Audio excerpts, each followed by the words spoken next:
Welcome to Gracefully Graying Livestream. Gracefully Graying is a startup to connect you to resources and information about growing older and for assisting your loved ones. We provide articles, interviews, checklists, and other tips to create a productive and vibrant life.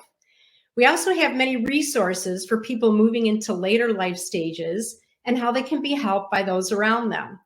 You can find us on gracefullygraying.com and social media platforms. So now enjoy the live stream Gracefully Graying show.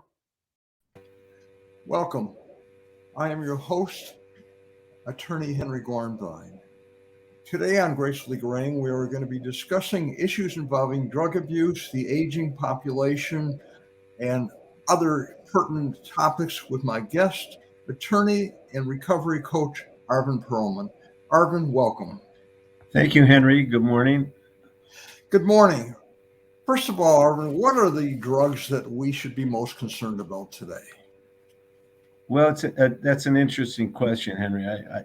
My initial response would be we should be concerned with all illicit drugs. But I think if we're talking about the aging population, alcohol is probably the biggest issue and the biggest offender that the population probably over 60 or 65 has to deal with. There's a lot of reasons for it. One of them is obviously it's easily accessible.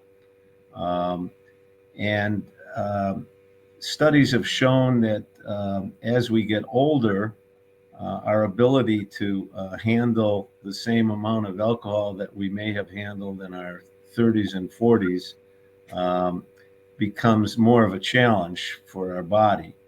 And so oftentimes it takes more alcohol to reach that level of tranquility, let's say, that we're looking for when we start drinking. Arvin, tell us about your role as a recovery coach for those who have become addicted. Sure. I'm a certified recovery coach, and I went back to Western Michigan University, and I went into the College of Health and Human Services and received a graduate certificate in drug and alcohol counseling. I then attended the CCAR, which is the Connecticut Community for Addiction Recovery, which I think is basically the gold standard for recovery coaches, and became certified as a recovery coach. As a coach, I am not a therapist, and I don't hold myself out to be. I'm not a licensed psychologist or social worker. What I deal with is trying to help people achieve a goal. And obviously the goal is in recovery. I try to provide for them the tools necessary, and as they travel down this journey, they're going to run into certain barriers, and I try to help them overcome those barriers. I think that distinguishes me from a therapist who deals with emotional issues that may be causing, or at least one of the causes of the addiction issue. I oftentimes will refer my clients who are seeking recovery to a licensed psychologist to deal with some deeper issues that only a professional can deal with. Arvin, what prompted you to become involved in this, very important but touchy area, for lack of a better word? Well, as you know, Henry, I am a trial attorney, and I've been practicing law for quite some time. Very frankly, in 1985, I went into a treatment center, a place called Oxford Institute in Oxford, Michigan, because I was dealing with a drug and alcohol addiction issue. And so that really started this new journey. I got clean and sober in March of 1985, and I've been continuously clean and sober for 37 years. My involvement in recovery and very active in 12-step programs just piqued my interest in trying to assist and help other people fight this battle.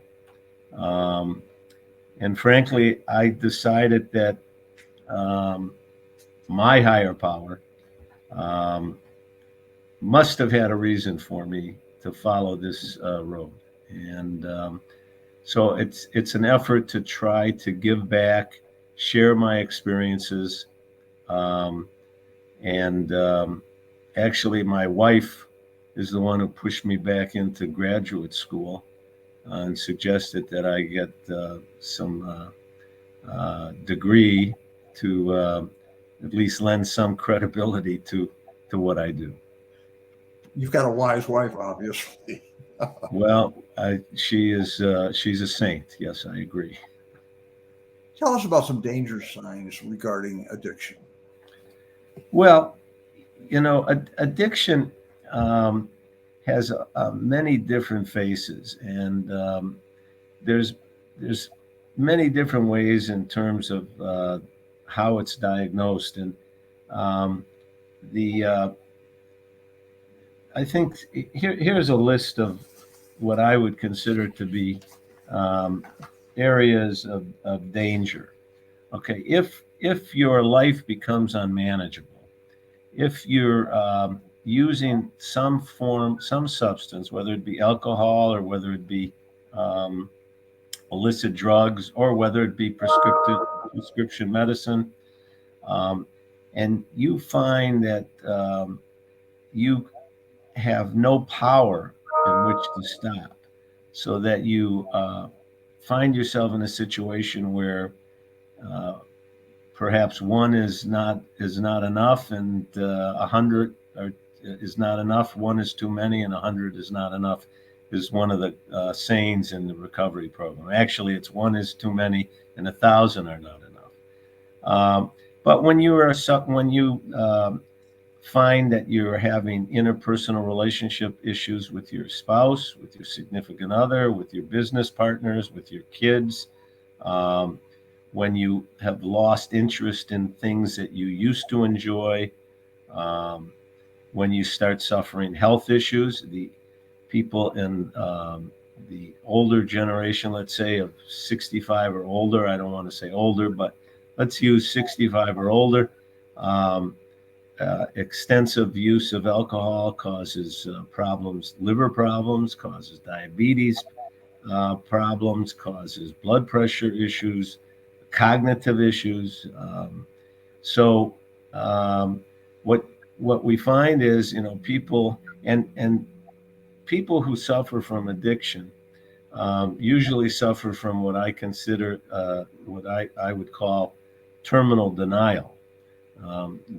They don't have a problem, and oftentimes it's a spouse or a child or a good friend who might suggest that what their involvement in substances is something other than normal. Okay, and I think that those, in general, is a description maybe of danger signs. And I don't know that the individual, obviously the individual knows if he or she has physical problems. But in terms of behavioral problems, they may think what they're doing is fine. And I think as we get into the baby boomers who are now coming into this age group, I think we're finding that illicit drugs become a bigger problem for people in this age category, because the baby boomers are coming out of the 70s, where drugs were were pretty prevalent, and the use of drugs were prevalent. So their attitude towards illicit drugs is different than, let's say, earlier generations. And I think what we're going to see over time is a bigger problem with drugs like cocaine and drugs like heroin. So I think that the future yet has not been told, but one of my big concerns is marijuana, and the legalization of marijuana. And I know that there's a lot of studies that say, well, marijuana, is a recreational drug. It's no different than alcohol. But I submit, alcohol is a big problem, and I'm afraid what the future is going to hold for the fact that our society has decided to legalize marijuana. Arvin, isn't lying also a big factor with regard to denial, or with regard to people who have become addicted, whether to alcohol or other substances? Yeah, there's a saying, Henry, that how do you tell if an addict is lying? His lips or her lips are moving. It's just part of the denial. I think my experience in working with addicts and alcoholics is that they know deep down that they have a problem, and they know that that's not something. I mean, there's a lot of shame involved, and Sure. Shame is a big issue in addiction, and it's an issue where I think professional psychologists and therapists can really be of help. But yeah, it is. It is lying is a symptom of the disease. Arvin, let's focus on your role as a recovery coach and talk about, what are the steps? How does someone seek recovery once they acknowledge that they have a problem, or once they're forced to a point where they have no other choice? Well, I think what happens is that there's various degrees, and the criteria for diagnosing substance use disorder has changed, and there are different categories. But if a person, if you have a family member, for example, and you know that this family member is abusing alcohol, and they're falling asleep at night in their easy chair after having multiple drinks, and they're doing this every night, and they've become distant and detached, and they're not listening to themselves or to other people. There are professional interventionists, and these are people that will collectively bring the family together, formulate a plan, and confront the individual who's got the problem. There are many avenues that individual can follow. They can go to a treatment center.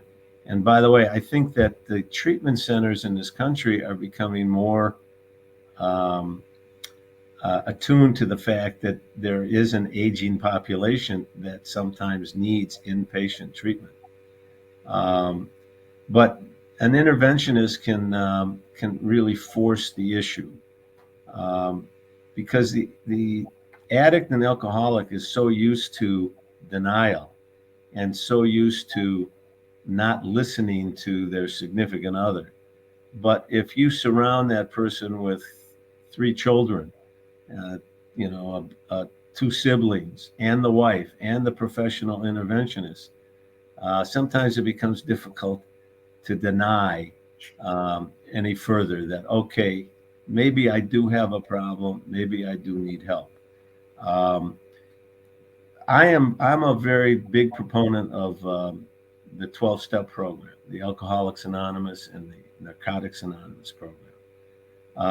Although when I coach, I don't necessarily push those programs, because I think in coaching, the idea is to utilize the individual in developing the type of recovery that they want to achieve.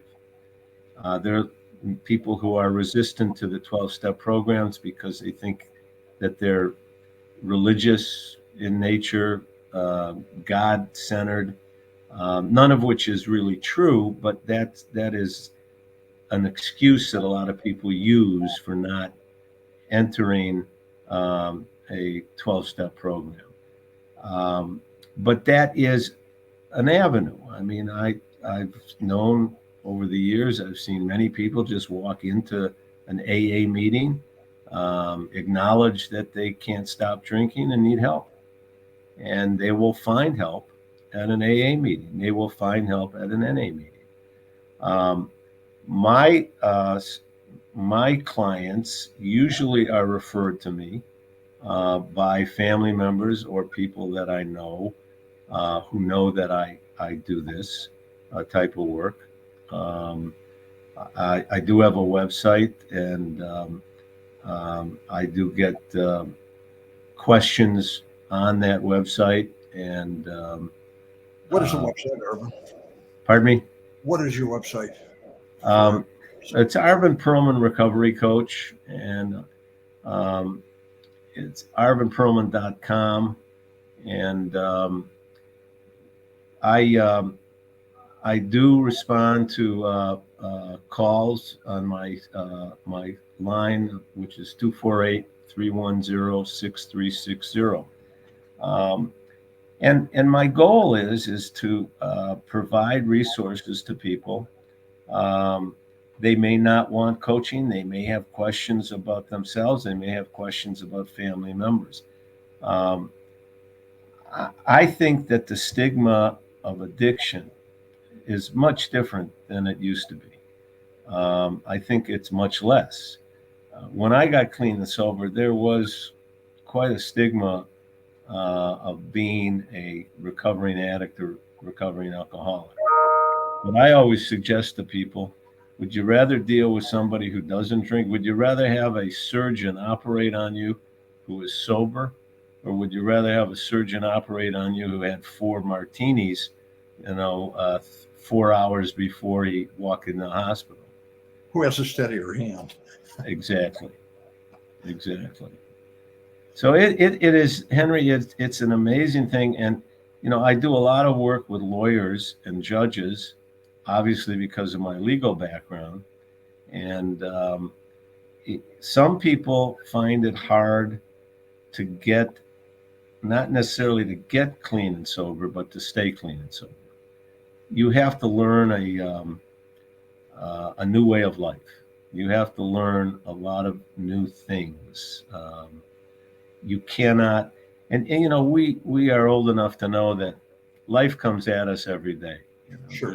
There's always something that we're facing, and addicts and alcoholics used to face all these issues by using drugs and alcohol. That's how they coped. And once you put down the drugs and alcohol, you have to learn how to cope with life. And you have to learn how to cope with life on life's terms. And it's not always easy. Now, I have many, many friends who have decades of recovery. But I've also seen many, many people come in to the program, try to get clean and sober, and can't. And the consequences of that can be tragic. What are some secrets for staying clean and sober? I mean, we talked about facing life, but it's like, for lack of a better word, you're facing the daylight without blinders on, without sunglasses, so to speak. Everything's coming at you. How do you deal with it?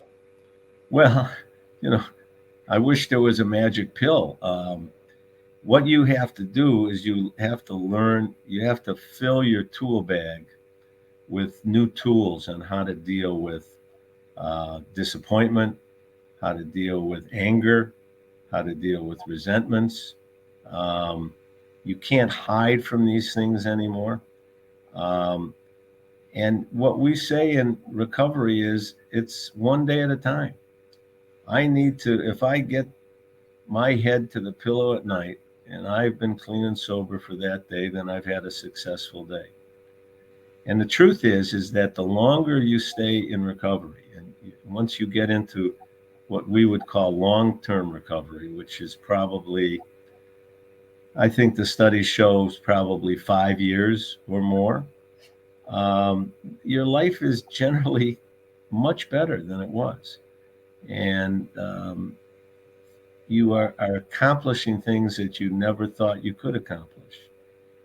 You can put your marriage relationships back in order. You can put your business relationships back in order. But having said that, that doesn't necessarily mean that when you get clean and sober, everything is going to become rosy. Sure. I think that there are many domestic issues. I think many divorces, even after people enter recovery and stay clean and sober. I've seen that in a lot of cases where, people were used to a certain way of life where someone was not clean and sober, and all of a sudden you have a different personality and it no longer works. So exactly. I think that what you find is that if an individual decides that they're going to try to recover from addiction, and they enter some form of recovery program, and they change, and let's say, for example, their spouse does not, their spouse thinks that the problems in the marriage have all been the addict or alcoholic's fault. What happens is that as that addict and alcoholic gets better, you're right, they become different. Their personality becomes different, and many times they want to move on, and many times the other person doesn't. When I got clean and sober, Henry, back in '85, I had 2 children. My wife and I were having trouble, but we all worked together. And addiction really is a family disease. It doesn't just affect the alcoholic or addict. It affects the spouse, it affects the children. And if the family recovers, then the family can stay intact. And there's a chart called the Jellinek chart, which shows the dysfunction in the family when you have an addict or alcoholic actively using. And the Jellinek chart can become imbalanced, more imbalanced if everybody is recovering. And there are programs for spouses, Al-Anon, Nar-Anon, where spouses learn how to deal with living with an addict or alcoholic. There are programs, 12-step programs for children. So there's a lot of information, and there's a lot of sources out there that can help people recover if they really want to recover. Recovery, is one ever cured, or is one always an alcoholic or a recovering alcoholic? Well, I believe that addiction is a brain disease. I don't think that we get cured from it. That's my opinion. Many studies would verify that. I think it gets arrested. You can stop the progress by stopping the use. I have lived in recovery for a long time, and I have seen examples of people who have had long-term sobriety and who have forgotten who they were and where they came from, and have gone back out and started drinking or using drugs. And the transformation after 20 years of sobriety, the transformation is incredible, because the speed of ending up right back where you started from is much quicker than you think. I'm sure. Very, very scary. Should there be changes in our laws or court system regarding how we deal with drugs and addiction? Well, yeah, I mean, we talked about marijuana and the legalization of it, and I've always been of the belief that the laws regarding marijuana the laws regarding narcotics should be decriminalized in the sense that instead of penalizing criminally somebody for having a disease, how about let's figure out how we treat that individual? We put them in jail for possession of narcotics, and that person, in my view, is long gone. Is not gonna come back and be a credit to society. So I think there has to be a decriminalization of possession and use. Now, distribution and selling, that's something else. I mean, those are people that are profiting and furthering the pain in society created by active addiction. Arvin, drug courts, are they a positive step? You're seeing them more and more? Yeah, I think that they are. They're very, it's a very rigid, a very structured process. A lot of time, the complaints I hear is that it's costly. It's a lot of times it's people, the costs and the fines. People who are in those situations are not employed, and if they're employed, they're living, check to week on a paycheck. But they do have some success. As a member of the State Bar of Michigan, I'm also on the Lawyers and Judges Assistance Committee on the State Bar, and there's a program provided for lawyers and judges who are suffering from substance abuse issues and mental health issues, and it's a great resource. It's I think that from what I see, unfortunately, the people who utilize it are the ones who get caught. The ones who get caught driving under the influence, committing some type of crime related to alcohol or drugs. And that's a way for them to come in, and it is very structured, but they can maintain their license that way. And the committee and the program is expanding regarding mental health issues, because there's a lot of depression, anxiety in the legal profession as elsewhere. Sure. Arvin, any major successes? Well, I think the definition of major, I think if I'm working with somebody and they can stay clean and sober one day at a time, that's a success. I realize how difficult recovery is, and I realize that there are some people that just don't embrace it.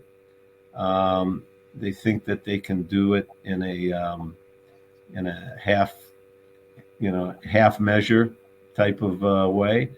So I have worked with people. Yes, I have people who have been sober for 10, 12, 15 years that I've worked with, and it's a great feeling. But likewise, I've worked with people who haven't made it. We're running out of time. Are there some final thoughts or takeaways that you would like to share with our viewers before we sign off, Arvin? Well, I think what I would say to you, Henry, is this: that people do not have to suffer in a life of addiction. There are ways for them to seek help. There are ways to get better. And I am a person, just an example, and I have seen so many times where lives turn around and become productive, fulfilled, enjoyable. So I'm a great proponent in recovery. I think it's never too late. I don't care whether you're 30 or whether you're 70, it's never too late to put the drugs and alcohol down and improve your life. Great. We're out of time. Arvin Pearlman, I want to thank you so much for being our guest on Gracefully Graying. I want to thank you for watching Gracefully Graying. Thank you, Henry. It's been a pleasure. Thank you again, Arvin.